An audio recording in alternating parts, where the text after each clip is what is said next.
avec des armes blanches. Les médecins sont débordés et à bout de nerfs. Dehors, des jeunes dénoncent les journaux qui rendent compte du discours du président algérien dans le sud du pays. Hier soir, Ataman Rasset, Abdelaziz Bouteflika a annoncé qu'il ne démissionnerait pas, que les réformes et les changements devaient se faire dans le calme. En Algérie, le pouvoir semble avoir compris la révolte du peuple kabyle. La langue berbère va en effet devenir une langue nationale. C'était l'une des principales revendications exprimées lors du soulèvement de l'été dernier. Plusieurs dizaines de manifestants avaient été tués par les forces de l'ordre. Une commission d'enquête tente d'éclaircir les circonstances de ces affrontements. Elle est dirigée par un magistrat que nos envoyés spéciaux Myriam Metaoui et Jamel Mouaki ont rencontré.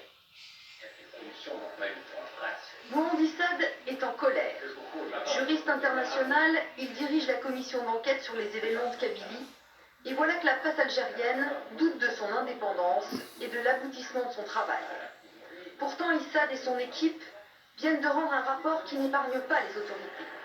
Au printemps dernier, à la suite d'une bavure, l'ensemble de la Kabylie s'enflamme, les jeunes brûlent les édifices représentant l'État, les gendarmes tirent, réprimant les mouvements de contestation dans le sang, faisant plus d'une cinquantaine de victimes. Le rapport Issad est accablant. Le nombre de morts paraît considérable par rapport au nombre de blessés par balle. Y aurait-il eu volonté de tuer? Pourtant, en haut lieu, on aurait donné aux gendarmes des instructions très claires, qui figurent dans le rapport. Il est rappelé qu'il est strictement interdit à tout militaire d'avoir sur lui des munitions de